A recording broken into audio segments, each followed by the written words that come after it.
I'm Jennifer Campbell, one of the co-chairs of the Executive Committee of the Beverly Hills Bar Association's Trust and Estates section. Welcome to our program today entitled Mistakes Estate Planning Attorneys Make That Put Litigators' Kids Through College. This is one of our section's irregularly reoccurring 101 programs, and I think it's going to be well worth your time. But before we begin, I have a couple of housekeeping announcements. You will receive your MCLE certificate shortly after the program. Please take a moment to complete the survey that is included with your certificate. Program material should have been sent to you in an email before the program, and there's a link in the chat box as well. This program is co-sponsored by the Beverly Hills Bar Association's Barristers Committee. Here to give us a few words about the Barristers Committee is Dira Iman. Hello, everybody, and thank you so much, Jennifer. We're so excited to be co-sponsoring this program with the Trust and Estates section, and I'm excited to hear about all of the mistakes estate planning attorneys make that help put us through school. So I wanted to just let the BHBA membership to know that there is a barrister section. If you're a new attorney, a law student, or you're waiting at bar results, BHBA Barristers is the place for you. There are tons of resources and benefits to help young lawyers as they navigate their early years of a career.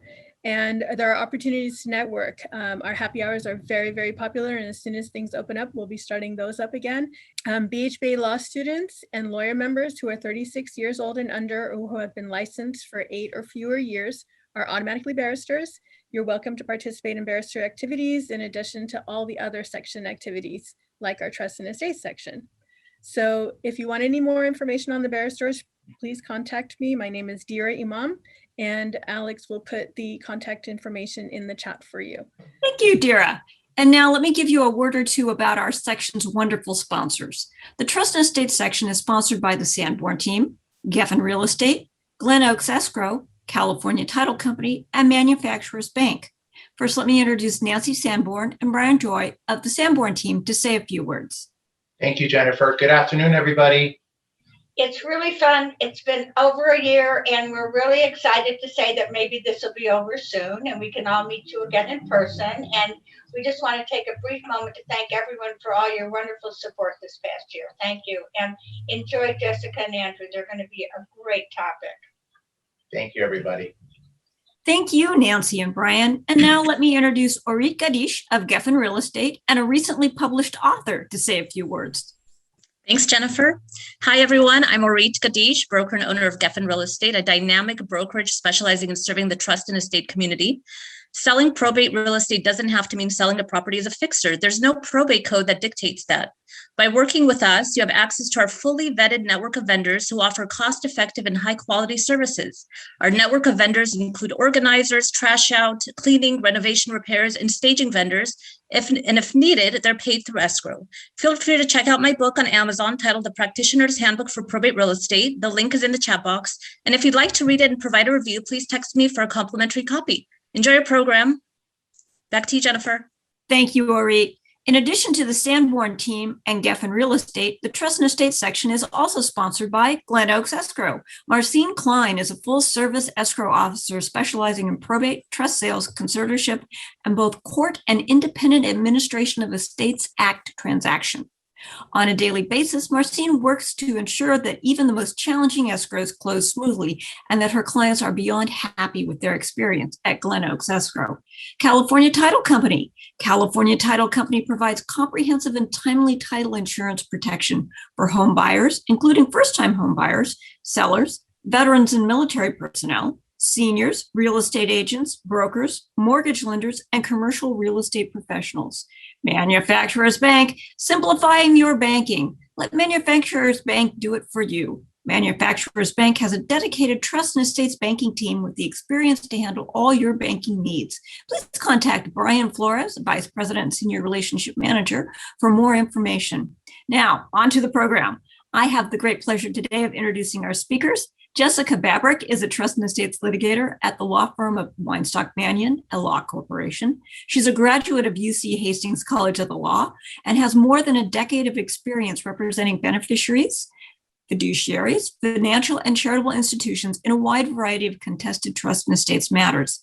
Jessica has recently been included on the 2021 list of top women lawyers in California by both the Los Angeles and San Francisco Daily Journals, and she has been named as a Southern California super lawyer for estate and trust litigation each year since 2018.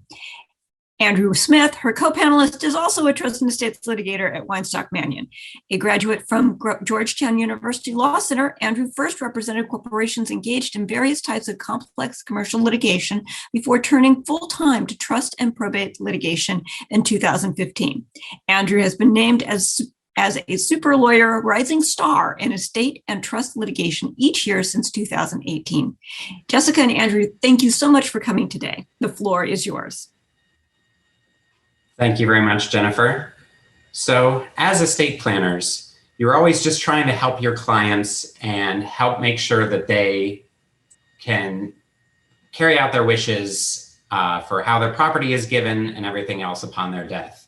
Most of the time it goes forward smoothly. You have meetings with your client, you put together the estate plan, they go on their way. Maybe they come back later for an amendment or something else. Sometimes they don't. You close it out and you move on. But every once in a while, before you know it, it's 5 years later and you're sitting around a table for a deposition in front of someone like Jessica or I, or your office is receiving a very burdensome subpoena asking for every single document that you have on a certain case that you don't remember anything about. And over the course of that litigation, you start to try to figure out, what could I have done differently to stop this from happening, or to at least help it go more smoothly? What you could have done back then to make it go more smoothly now in this litigation. So we're here today to discuss with you some of the pitfalls that we have noticed in certain cases and hope to give you what we think of as hindsight at the beginning. These are things that, for the most part, might seem somewhat self-explanatory, but we assure you that all of these issues are something that has come up at some point in our litigation. So even if you think maybe this is something I won't do, someone has done it before, and someone like Jessica or I have either had to defend it or we took advantage of it. So just as a quick housekeeping note, as you'll see in the Zoom, there is both a Q&A and a chat function. If you have questions, please type them in the Q&A function. And if there's time at the end, we'll try to get to as many as we can. So our first topic is, the first mistake that we've seen is people failing to talk to their client alone. For the most part, when you have a client who comes in and wants to do an estate plan, you have them come to your office. These days with COVID, it's maybe a little bit different, but before COVID and hopefully going forward, you have them come to your office, you meet with them, you talk over what they want, they leave, you put together the estate plan, and chances are they'll come back to your office to do all the final execution, maybe with some communication in between those two times to make sure everything's right. But what happens sometimes, maybe it's not the client or the trustor themselves who comes and first reaches out to you. Maybe it's their son or their daughter or their spouse. In those situations, we'd still advise that it's very important that at some point you meet in person, if you can, with the person whose estate plan it actually is, alone and not with anyone else in the room. We've seen more cases than we'd care to admit where there's a trust contest years down the road, and we look at the documents, maybe the file subpoenaed, we go and look and see that the estate planning lawyer never actually met with the client themselves. The client or the party actually doing the estate plan, every single communications with their son or every single discussion is just over email, sending the documents, receiving them back, either with who they think is the person whose estate plan it is, or again, with a family member. So we've seen multiple times, and it's really the worst nightmare if you're trying to defend the estate plan. If you get the estate planning attorney's file and you see that maybe they never met at all with the person whose estate plan it is, or what happens sometimes is they meet, you'll see these notes, very well taken notes from a meeting that's maybe a month before the estate plan was executed, but who was there, but maybe the mom, dad, and a son or a daughter, and it turns out then that estate plan they came in to do disinherited the 3 other siblings that the child had, all for the benefit of the child who was there. So in that case, I mean, that's very easy to attack after the fact. If it's, if at no point were you able to talk directly with the person whose estate plan you're doing. And again, where possible, meet in person. These are ones where if it's just by email or a phone call, you don't know what's happening on the other end of that line or that email. I mean, if it's via email, you're not even seeing the person who's sending the email. So, you'd like to think that you don't have kind of, as we say, bad son or bad daughter sending an email on behalf of their parents saying it's them, but you never know. And it's something that, as litigators, we can at least introduce some sort of doubt about that. Or at the very least, even if it was the person whose estate plan it is, that they, we don't know what they were told to say. We don't know if they're just transcribing what whoever the bad actor is about the estate plan.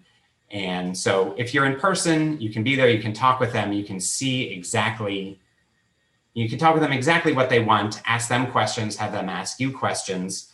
And also when you're with them, I mean, sometimes, especially with more elderly clients, obviously they might not always be able to drive themselves. They might need some assistance physically with getting around. So obviously you can't always expect them to bring themselves to the office. That would probably be the most preferable, but sometimes it is a son or daughter or a wife or husband, someone or a caretaker, just someone who maybe even is benefiting from the changes that are made that brings them there to your office. But even though maybe you can have them in for an introduction or something, you should always make sure that at some point you meet with the client or clients alone so that you can really get down to, finding out exactly what they feel, exactly what they're trying to do. And it's a good way to find out about maybe issues of undue influence, or as we'll talk about in a little bit, issues of a lack of capacity. Because so many of these times, sometimes it's very obvious. You come in with, the client comes in with their child does all the talking, the client kind of maybe mumbles through what they want, or the child or other person there will basically say everything they want and the reason is why, and then the parent will just parrot everything again. And those are the kind of things where if you can get them alone in the room, you can have a real conversation with them. You can make sure that they know what they're doing and that they have reasons that are their own reasons for doing it. So again, these are cases where, just to get into some war stories where, we get a file, we see that, the most egregious ones are ones where, and I'm sure a lot of people have seen them, and hopefully most of you wouldn't put yourself in this situation, but where the client is maybe on their deathbed, they were diagnosed with a terminal illness. And obviously that is a lot of times where people are going to want to work on their estate plan when they are nearing the end. But if it's something where they're in a hospital bed and as an attorney, all of a sudden you get an email saying, maybe it's a pre-existing client you had and their son or daughter says, hey, my mom's dying. I need you to update the estate plan. This is what she told me that we were supposed to do. So obviously there, you don't really want to be heading to a hospital, getting in the way of doctors, nurses, and the family to do this. But at the same time, if it's again 5 years later and now you're at a deposition or in trial and you're trying to defend why you never met with this client and all of a sudden 3 of their kids were disinherited and there's a trust or will contest. Our next topic is ignoring potential conflicts. So sometimes this is willful and sometimes, by the attorney to look the other way. And sometimes clients really go out of their way to hide family conflicts and the family dynamic. So as attorneys, it's our job to be on the lookout for that and try to have some foresight. So as a start, we all know we need to get conflict waivers, but we need to think about that the conflict waiver is just the start. You need to continue to be aware of potential conflicts. For example, be sure that you get conflicts among spouses, among generations, and among siblings, co-trustees. Anytime you're representing a group of people, you need to continue to be aware as potential conflicts can arise. You need to be sure to communicate with the clients at the start, that when they sign this conflict waiver, and it should all be in writing and initialed, etc., and be done at the outset, that there is no privilege among the clients. The last thing you want is husband calling you to, whisper in your ear, so to speak, saying, oh, and by the way, I'm trying to take everything from wife, or I'm really going to divorce wife, so watch out for this. That puts the attorney in a terrible position. And obviously there are no secrets among clients, and it's best if the parties understand that right up front.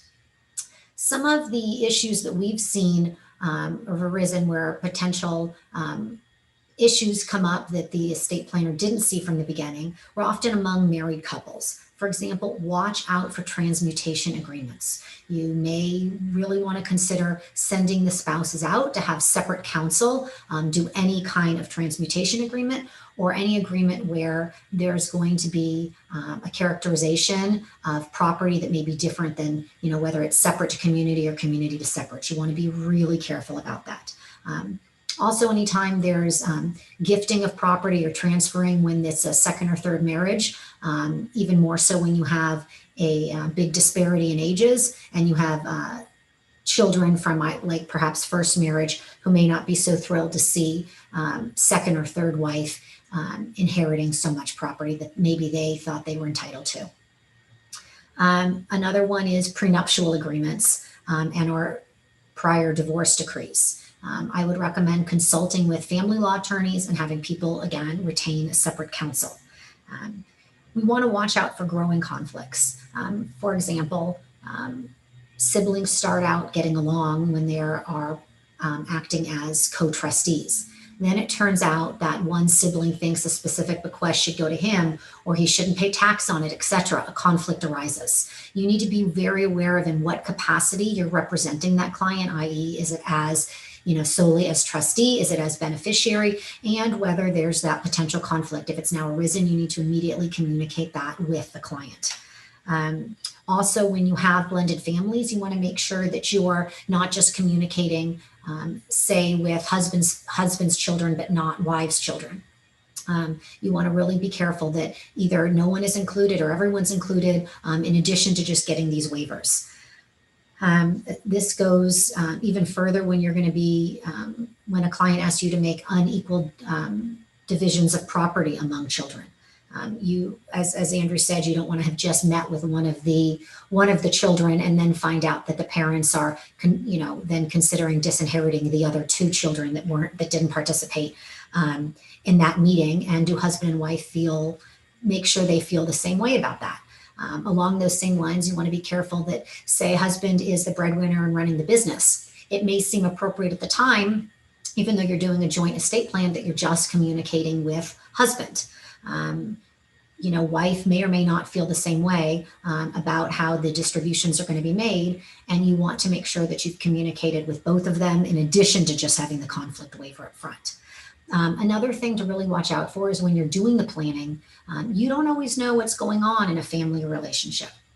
So you want to think through how these conflicts can arise. We had a situation where husband ran a business and expected to be coming into a liquidity event, and so had a defective trust set up, grantor defective trust, to benefit the couple's children. Later on, couple's getting divorced. Wife says, I wasn't the one that met with the estate planner. I didn't understand what was going on. And now based on those valuations, I'm not being treated fairly and equally in the divorce. And estate planner, this is your fault because there was a conflict between the two of us.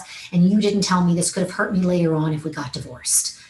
These are conflicts that are not always obvious from the start, but you really want to keep your eye out for them. Again, and make sure to send people out for separate counsel and advise everyone that there's no secrets between two clients. I think just to add to that, if you are doing one of these conflict waivers, I think you want to be upfront with what happens if you do find a conflict.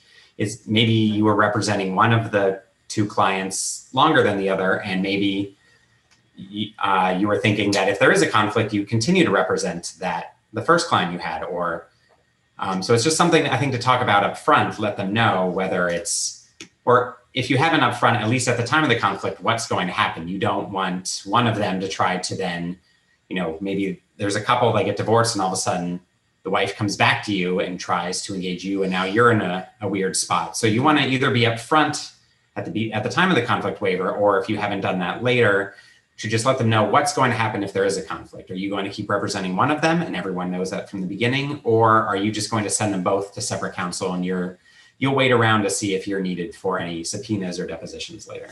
That's a good point. And when possible, we include that in our engagement letters and conflict waivers so that it's written out.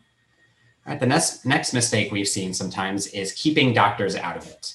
When in doubt, or even sometimes when you're not in doubt, especially when the client is older and or the estate plan is making significant changes to the dispositive provisions, you want to make sure that your client goes to a geriatric psychiatrist or their current family physician for some sort of written report affirming their contractual and testamentary capacity. Again, this seems somewhat obvious that you want to make sure your client has capacity, but what if it's someone that you've met with for years? Maybe they started coming in to do estate planning with you when they were 65 and their kids were in their 30s, and now their kids are 65, the parents are 93, you've met with them all the time, they seem fine, you have great conversations with them, you go ahead and you do their estate plan again because nothing seems any different and it's fine. And that's the last time you see them. It turns out that at some point around then they had a dementia diagnosis or an Alzheimer's diagnosis that continually gets worse. And even maybe within a year or two after they've signed the latest estate plan, they're all of a sudden obviously incapacitated. And the next thing you know, there's a trust contest where maybe a strange son or daughter, remembers seeing their parents decline and all of a sudden finds out that sometime around that time, the entire estate plan was changed in a way that doesn't benefit them. So what happens in litigation then is people like Jessica and I go and we subpoena all the medical records for those people, and we'll sit there and wade through thousands of pages of these people's medical records. And usually if it's, many years, you can find something that helps both sides. Maybe they had several mini mental exams taken. Maybe one time they were a little off and another time they weren't.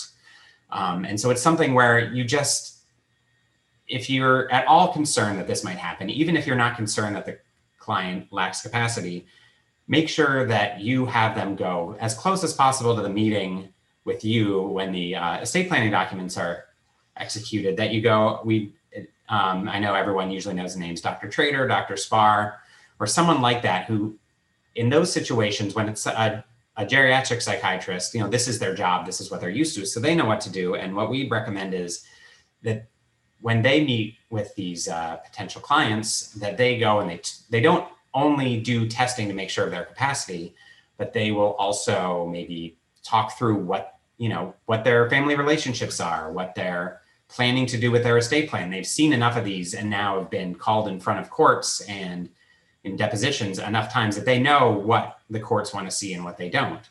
So, you can go and take them to these geriatric psychiatrists and they can have this, 6, 7, 8, 10-page report where they say, I met with dad. Dad's a 98-year-old man, but he still seems fine.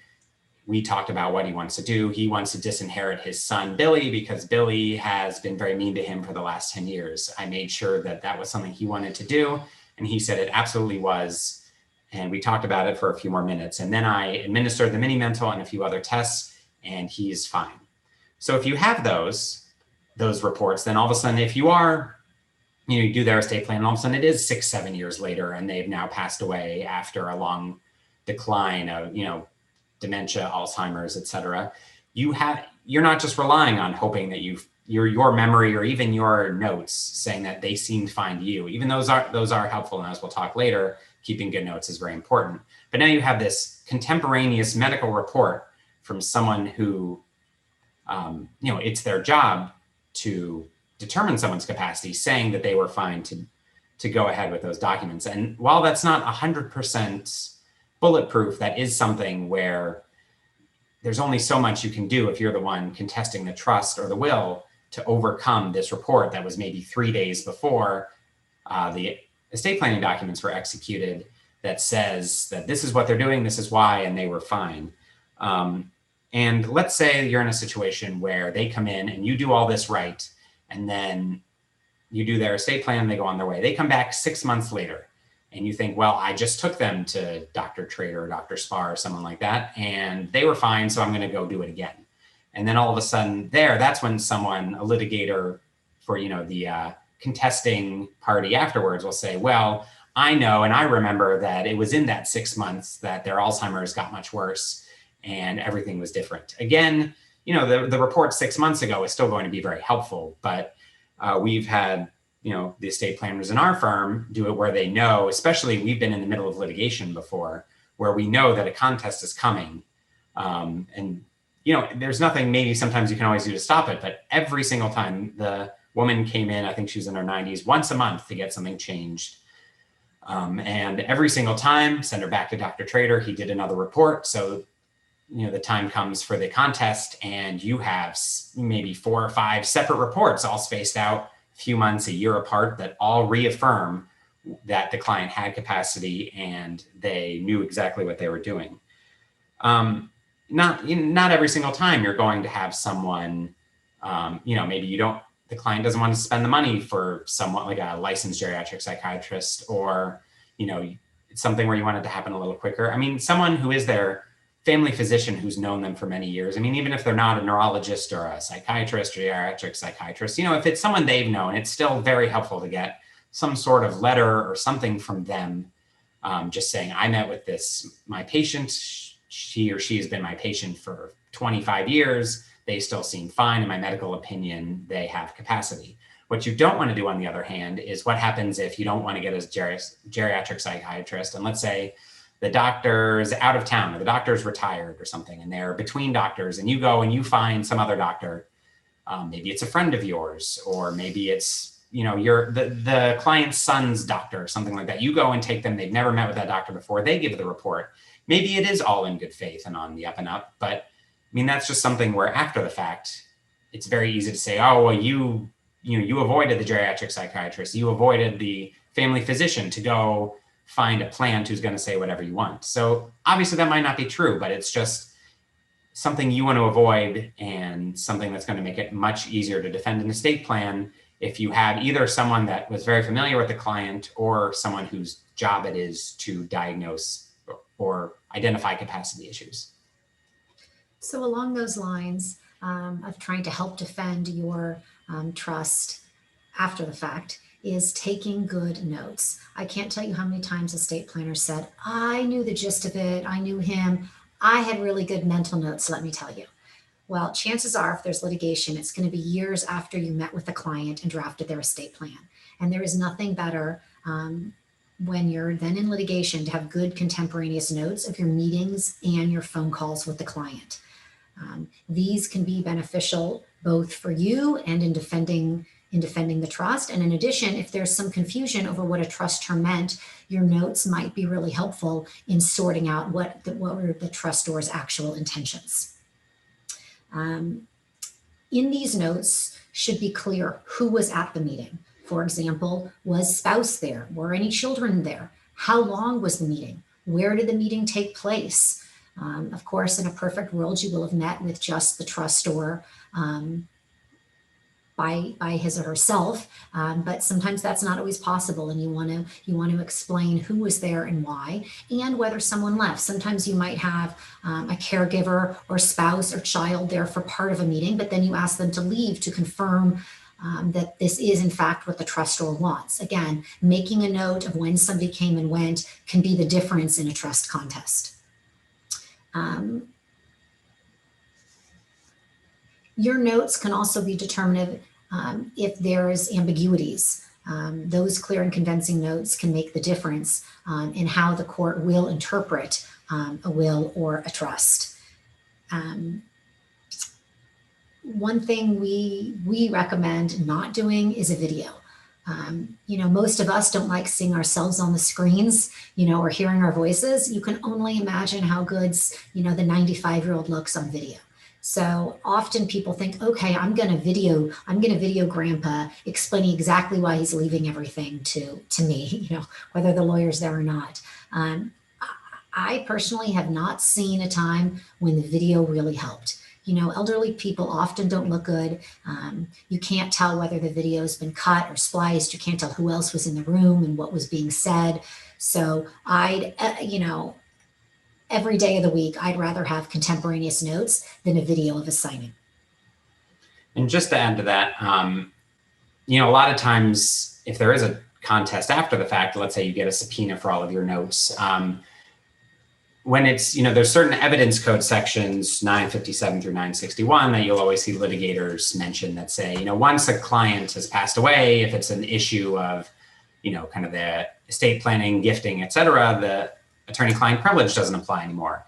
Every once in a while I see very enterprising litigators then try to stretch that out and say, well, that also means all of your internal notes, you have to give those to me under those evidence code sections. That is not the case. Work product is yours. The privilege, attorney-client privilege, your communications with a client belong to the client, and it's up to them to make the decision what to do with that, or if they pass away, usually there are the aforementioned exceptions to the privilege, but if it's work product, it's a decision you can make. So, a lot of times when it's our estate planners who are asking for documents, we tend to be very circumspect whether we think those should be given over. Sometimes they can answer the very important questions, but you should feel free in your notes to be as open as possible about all these issues so that you can come back to them later without necessarily worrying that all of that's going to somehow eventually be read to you in front of a court. All right, our next issue we've seen, mistake people have made, is drifting out of their lane. A lot of you, as estate planners, know estate planning. You know what you're doing. You know how to do a will or a trust. But sometimes it's not the case with who you're hiring to do certain things, or even something that you think about doing. Like there's fiduciary accountings. Most of you have probably represented, let's say conservators or trustees, and then you get from a beneficiary accounting demand. And you think, well, I've been helping my client as trustee for years. I can just put that together. I have all the documents, and some of you probably could, but there are very specific requirements in the probate code, such as 1063, 16063, and the ones around there that say exactly what needs to be in a fiduciary accounting and what information and how it is, put forth. I mean, there are things that, like, having done this for a while, I can read a fiduciary accounting and know what's happening, but you're never going to catch me trying to put one together myself, because that's just not what I can do. And it's the same with accountants that you might hire to do it, which we would usually recommend you do. That maybe you've had some accountant, a CPA helping you out doing like the trust tax returns for years. And then you think, well, this is just an extension of that. They have all the financial information. Just go ahead and do it.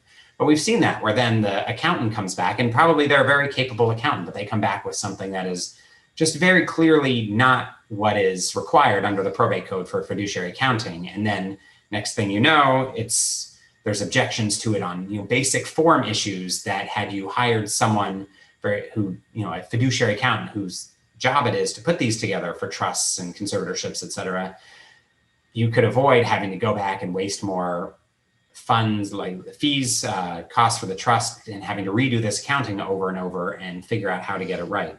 The same is true with taxes. Again, 706s are very different from a normal income tax return. So it's something that, especially, you don't want to all of a sudden find yourself years later being audited by the IRS, not for any issues with the estate itself, but because maybe there were just these mistakes in the 706 that the accountant you hired to do it just didn't even know were an issue because they don't have much experience with 706s.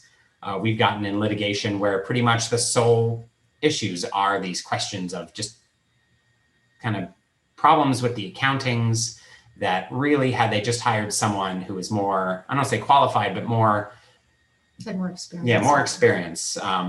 Would not have made, and from the outset, and maybe you could have avoided years of litigation and multiple attempts at the accounting. And also, I would never, obviously most of you are probably estate planners here, but we've seen these situations where maybe someone who's another kind of attorney, and maybe every once in a while they do estate planning, will do estate planning as a favor. We've had cases where this is especially true if there is a pre-existing, let's say a trust, and then someone comes in as a favor to do a quick amendment. It's not a restatement. It's nothing big. It's just, I decided that I want someone else to get, my house after I die.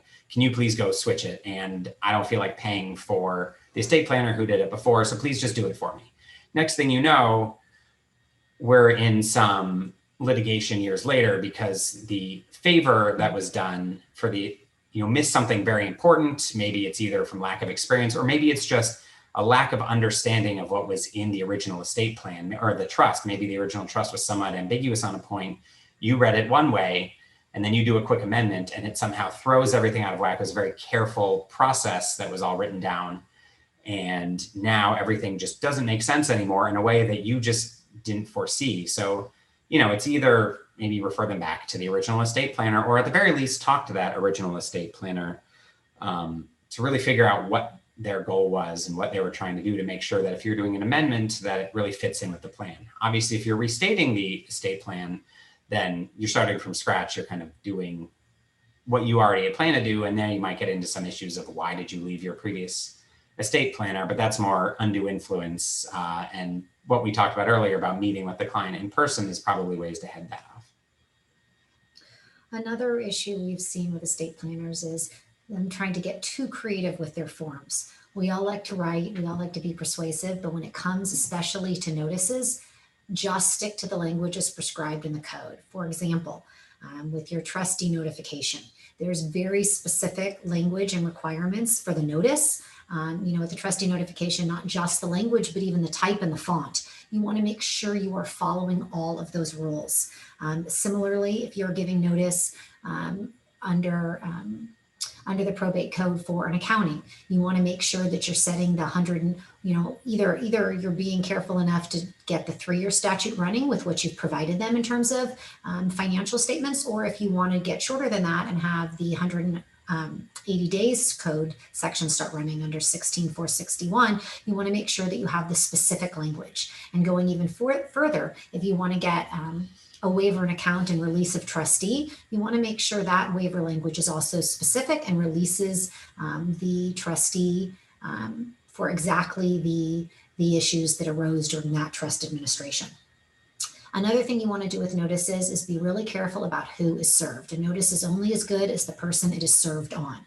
So for example, if we go back to the trustee notification, if you just send it to the people who are beneficiaries in the last amendment and not the people who've been written out in amendments 1, 2, 3, and 4, the statute of limitations isn't running to those disinherited beneficiaries, and your trustee notification might not be doing you too much good.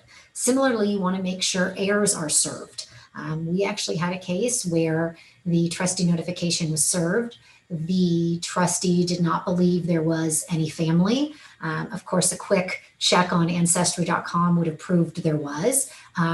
That trustee then administered the trust for another 15 years. And then some distant cousins, likely through an heir hunter, came back and sued. And they're otherwise, without the trustee notification under 16061.7, there is no statute of limitations as to when someone can bring a trust contest. So please make sure to serve all the bennies of all the iterations of the operative trust agreements, and likely to 2 generations of heirs to the 2nd degree.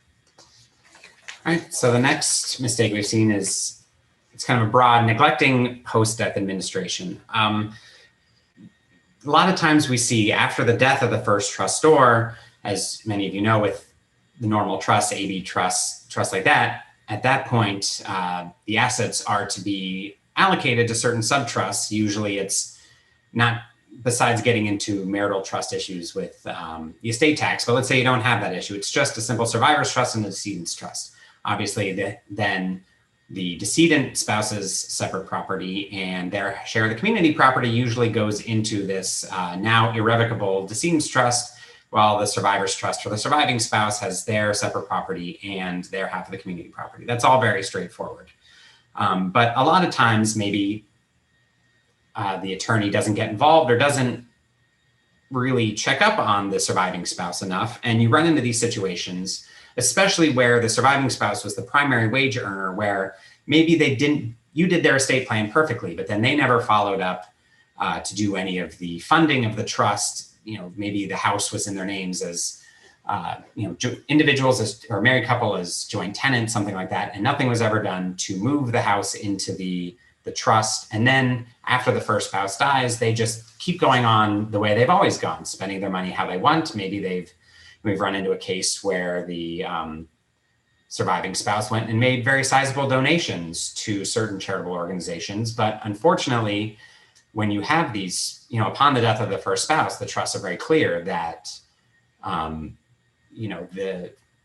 the share of the assets, the couple's assets that go into the decedent's trust is now irrevocable. There's very specific rules on how they're supposed to, access those assets. Obviously, we've all seen HEMS, health, education, maintenance, support, and maybe it's the surviving spouse is, has very limited access to principal.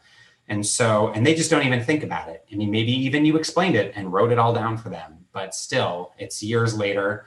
Now the surviving spouse has died. The kids come in as maybe successor trustees to administer this trust. They know that there was, when, let's say when their dad died first, and they come in knowing that the couple owned this $10 million house and all of this other property, and they know that it was community property. And so they're expecting to find half of these assets coming into this trust at least, but then they come and find out that the surviving spouse went and sold all the houses and spent all the money during their lifetime. This is especially an issue where the surviving spouse gets remarried, and maybe they go and simply, change their estate plan. They now change, the house that was the family house between the decedent spouse and the surviving spouse is now in the name of the surviving spouse, and the new husband or wife as joint tenancy that now is going to the step parent upon the surviving spouse's death. So it's really just,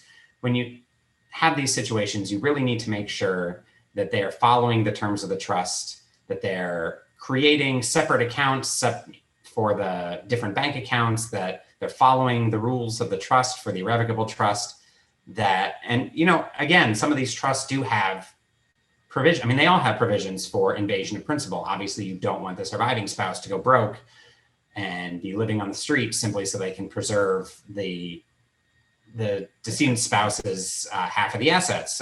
But if they are going to invade principal, you really want to make sure, and the trust usually require this, that there is some sort of written justification, or maybe it's a notice to the beneficiaries, or maybe it's just, they come to you as the estate planner for help. You put it in those very careful notes that we talked about earlier, so that when someone comes back later and says, wait, where did all the decedent's trust assets go? You could say, well, these are the very specific reasons that they were taken, because you don't want a situation where you're trying to justify where they all went. And maybe it was even a good justification, but they never funded the irrevocable trust to begin with. And so it's very much easier to attack than if everything is written out and all the procedures were followed, and certain invasions of principal were made for very specific reasons. And another issue then is with beneficiary designations on certain accounts, specifically, let's say IRAs. You get in a situation where all of a sudden everyone, the surviving spouse has passed away, and now you have a trust that says that son is getting all the money in the IRA, but the IRA beneficiary designation gives it to daughter. And now you have these conflicting, both equally valid documents saying where the money is supposed to go. And it's just something where it's a very easily avoidable situation. Maybe you forgot about the beneficiary designation doing the estate plan, and it's just something to go back and talk about. And do you want to discuss funding life estates? Make sure to fund them, both when you are drafting the plan and afterwards. I can't tell you how many times we've seen estate planners set up life estates, say surviving spouse can live in the house, and especially the ones where they say, oh, and it's to her benefit, and that, the assets should be used for this, or where it doesn't list at all and there aren't enough liquid assets. So be thoughtful about that in your planning. If you're going to create a life estate, find out what the mortgage is, find out what the property tax is. And if possible, set aside a specific share in the trust that says, these are the funds that are supposed to be used for this life estate, or the first 300 or the first million. But be clear, because there can be a lot of needless fighting later on and confusion about how this life estate is supposed to be funded. We can't tell you how many times we've seen those, and they're complicated, and you end up filing petition for instructions, and often the court really doesn't know what to do with those. Do you sell off the assets? Nobody wants to kick an elderly person out of their house, but when there aren't any other liquid assets, sometimes they're forced to do that, and a little bit of forethought would have gone a really long way. And you start to create this conflict that maybe didn't otherwise exist between, especially like if it's a step parent, Right. between the kids who expected to get $1 million and the second spouse who expected to live in the house their whole lives. And those are now all of a sudden mutually exclusive because there was no planning done ahead of time to prepare for funding the second spouse's ability to live in the house and take care of it. Investing imprudently. So when you're representing a successor trustee, especially when it's the second generation, say mom or dad were the trustors, you need to make sure that that successor trustee understands that they don't get to do it just because mom or dad did it or grandma or grandpa did it. There is a different standard when you're not the trustor of the trust. And you need to make sure that you are investing prudently with diversity and that you are being careful to invest in a way that creates, that both protects the principal and creates enough income. We've seen a lot of conflicts where, say, the trustor is the remainder, the successor trustor is the remainder beneficiary, and say second wife is supposed to get the income. And then all of a sudden you find a successor trustee who's investing such that there's almost no income, but the principal keeps building up. You have a conflict. So you want to make sure that you're really being careful about income versus principal beneficiaries. Another one we've seen is when, say dad worked at a financial institution. We had this case with a Barristers client, and monies were heavily invested there. And when dad did it, it all made sense. And then they decided to keep it there, and it was all lost. We also have that with some UBS monies. You have to be really careful that just because that's the way the trustor invested his or her money, that doesn't mean you can do it. You need a diversified portfolio, and that goes farther than just whether it's stocks, bonds, or equities, etc. You also want to make sure if it's real estate that it's diversified, both in the type of real estate and the location. We all saw a lot of that after 2008. Specifically, I can think of a case where we represented a successor trustee whose mother-in-law had invested heavily in real estate. Much of it had been in Sacramento, Fresno, Las Vegas, places that had been doing really well. Well, the crash of 2008 happened. And even though that's how the family had built up their entire portfolio and all of their wealth, the crash happened and all those properties were for naught. And then, of course, she got sued by the other beneficiaries. And the answer can't just be, well, that's how mom did it, because you don't get to get off with that. You're not the trustor, and they expect a more prudent investor. The next mistake we've seen is letting clients exceed their authority. One very specific example of this is with real estate. Let's say, going back to what I was talking about a minute ago with neglecting post-death administration. What if there's a house that's the family house, maybe even, let's say dad dies, mom is now the trustee of the survivor's trust, but the house was supposed to be split between the two trusts, the survivor's trust, the decedent's trust, and one of the kids who's a beneficiary, maybe in this situation, a trustee of the decedent's trust, expected to live in there after the surviving spouse passes away. Then next thing you know, the surviving spouse, mom, decides she doesn't want to live in the house anymore and just goes and sells it and puts the money into the trust.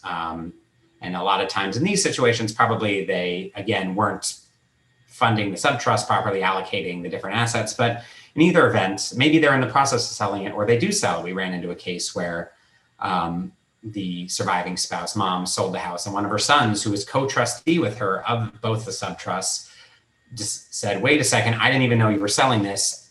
There's a unanimity requirement. I didn't want you to sell the house.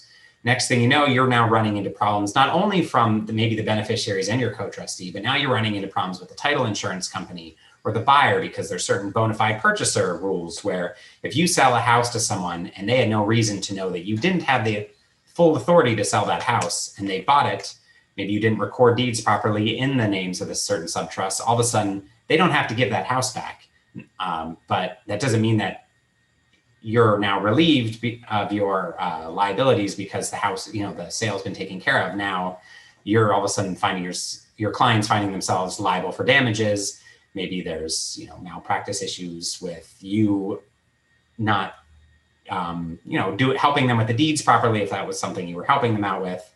And so it's just something where now you're fighting on multiple fronts, your client's fighting on multiple fronts, where really they just should have you should have made sure that you know who all the parties with authority are, who are the entities or subtrusts that own the property, and what are they allowed to do with it. Similarly, as many of you probably know, under probate code section 15620, where trust is silent as to whether co-trustees can take certain steps on their own or not, there is a unanimity requirement. The trust might say it, and a lot of these trusts do say that the co-trustees must act unanimously. So you don't want a situation where one of the co-trustees, maybe even innocently, thinks especially if it is a surviving spouse with a child who says they're now co-trustee, is off doing what they thought was okay and otherwise provided for under the trust, but there was a requirement that their co-trustee act with them in all decisions. They didn't sign off.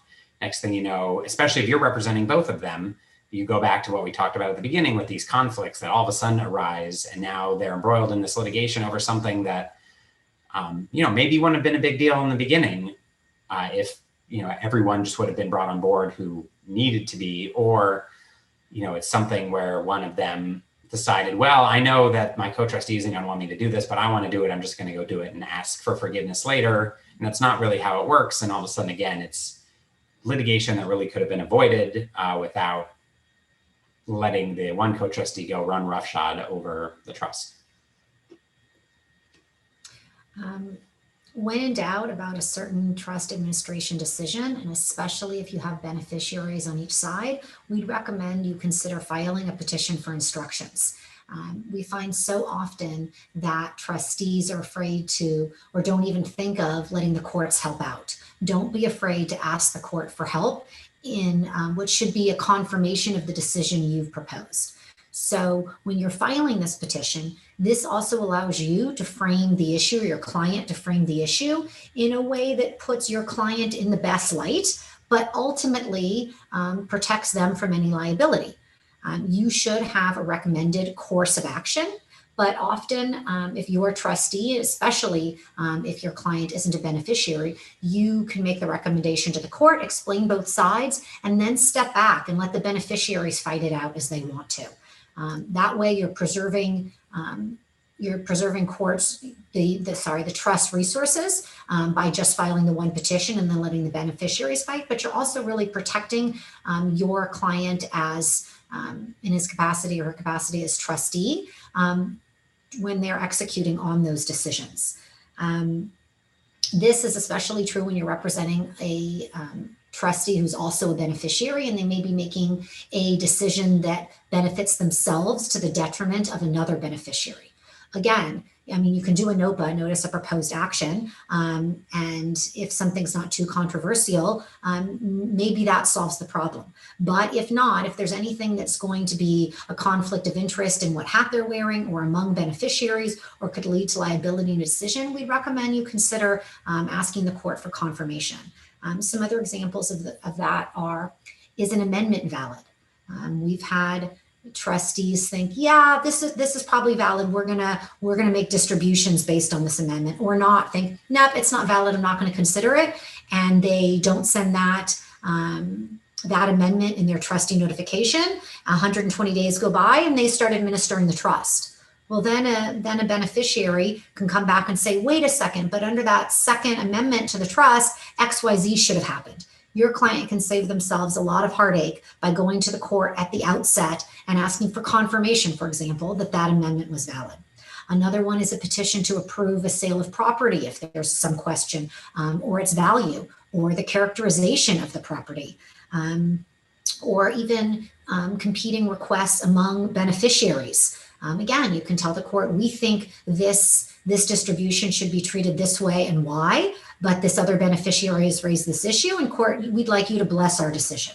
Another good reason is if you're not sure how taxes should be apportioned or who should be paying them, we recommend, again, if there isn't unanimity among the beneficiaries and you can't get written waivers, go to court. Have the court confirm that what your client's doing is correct, and that can save a lot of needless litigation going forward. We have 2 or 3 minutes, and there's a few questions. Feel free to send us a few more, and we'll try to get through these in the question and answer section. Right. So the first one that we have is, what, in your view, is the estate planner's responsibility to guarantee the capacity of a client making late in life plan revisions? I mean, I guess just from your own personal sanity framework, if you have your doubts about someone's capacity and you go ahead and do the plan anyway, you don't go get a doctor's report. Maybe you do something like you meet with the whole family together, 2 kids are in the room, you just go do it. Then, that's something where next thing you know, you are being challenged on that, in litigation. You're now having to defend your estate plan to a court. Maybe you're getting a scathing report from a judge who is saying, this estate planner, these issues were obvious, everyone could see them, the estate planner didn't take them into consideration, and for that reason, this is now invalidated. This is, I know there's issues of standing and everything that we might not get into now, but, you don't want to be opening yourself up for, potential malpractice actions by either maybe a surviving spouse or the kids. You've come in now and taken away someone's inheritance in this situation or you help the client take away someone's inheritance in a situation where they were not qualified, or didn't have capacity to do so, and now you're kind of being called to task for that.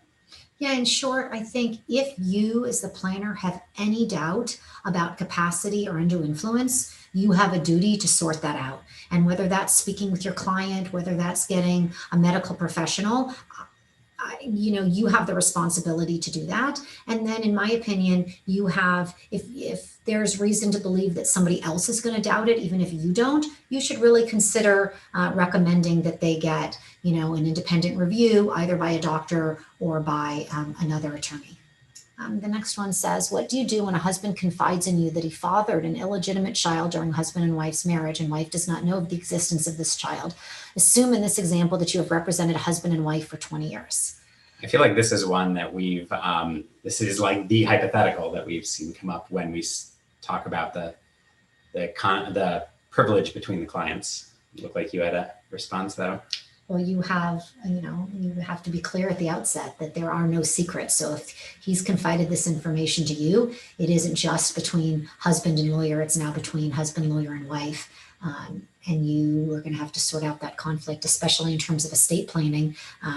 If the father wants to leave something to this, to his child and or doesn't, and you think that might risk a trust contest later. Yeah, the worst thing you can do is accept that information and go, and maybe he says, well, I want a separate trust done for my, the child with the other woman. Can you go help me out? And just obviously keep it to yourself. And then all of a sudden, then, that, let's say husband dies and wife now is wondering where $1 million has gone and finds out about this trust that you did for the deceased spouse. That obviously is not going to end very well. So, in these situations, I think you really need to be very upfront. Because if you hear that information, I think you are in a situation where you might have to tell the wife, or at least cease the representation. And then obviously the wife is going to start asking questions, at which point you might be on the hook. So you really want to make it clear you don't want to know that kind of information. And if it looks like someone is going to tell you that, even if maybe it isn't that, you just let them know ahead of time, just so everything you tell me that if would affect your estate plan, I have to share with the wife. Let's see. Oh, we've got a whole bunch more. Okay, let's try to get through a few and then we're done. Can you put in a service agreement paragraph providing for compensation if you get into litigation? In short, yes, I think you can. Now, whether it's going to be enforced and paid, that can be harder. I think it depends on, if you have if it's the client and he or she signs it, yes. If it's a later beneficiary, it can be harder. But yes, I think you can have that in an LSA agreement, at least in the amount of. I think you must withdraw. Okay. I think that's the gist of it. So hopefully we have at least somewhat acted against our own interests in putting our kids through college and won't have quite as many issues in the future. And if you have any other questions, feel free to reach out. And thank you for spending an hour with us.